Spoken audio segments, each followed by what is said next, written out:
Hi, I'm Conor Houghton, and compared to everybody else, my involvement with ethics and AI is quite sort of boring and practical. I'm involved in a number of ethics panels, the universities, ethics committee, the Turing Institute, the BBSRC AI and Bio network, etc.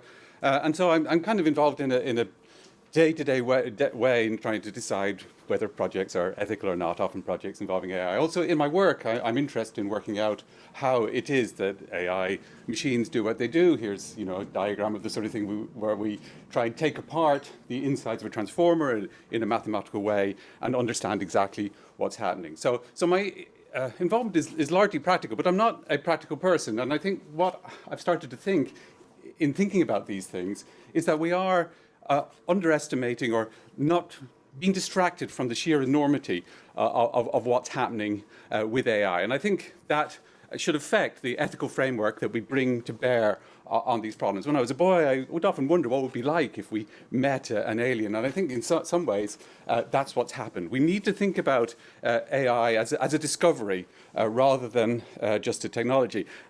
Instead of that, we're being distracted by things, like hallucinations. I saw a fantastic discovered one yesterday. I was walking, and there's an art auction house near where I live, and they had this fantastic object in the window. It's got a bottle with a piece of fabric, and printed on it is a naked man, and there's a letter with a surrealist poem, and it's signed HW. So I wondered, who is this HW? I photographed it, sent it to the chatbot, and of course it told me. It said it was Herbert Wilde, a little-known British artist and erotic ephemerist. What a wonderful thing to be.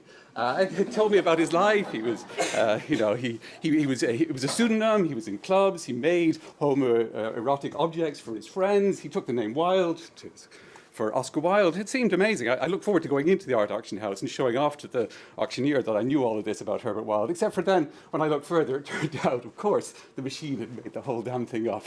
There's no such person as Herbert Wilde. Who knows who made that object? It's amazing, though. And I think, so that's a danger. The machines do make things up. But I sent it a photograph. This isn't the hallucinations we used to suffer, where we typed things in and it made up scientific references. This is a multimodal model. It's reasoning about the picture. It couldn't do that 3 months ago. We have to appreciate just how fast this technology is changing and the fact that we don't really understand what it's doing. So, my message is, it's amazing what we've discovered. It goes beyond what we have put in. We have discovered principles of computation and intelligence that we don't fully understand. But I think from an ethical point of view, we have to realize that means that we cannot expect to be able to understand what the machines are doing in using them for practical benefit. This is a picture of somebody manufacturing penicillin in the early 1940s. Now, of course, after penicillin was discovered, we had no real idea of the mechanisms of operation of penicillin. It was the 50s and 60s before that was fully understood from a biochemical point of view, and we're still trying to understand the sort of dynamics of antimicrobial resistance, etc. But to have waited, to have said, this is a black box, penicillin is a black box, we shouldn't use it until we fully understood it, would have been completely unethical, because in the meantime, it saved tens, hundreds of thousands of lives. And that's what I want to say. Thank you.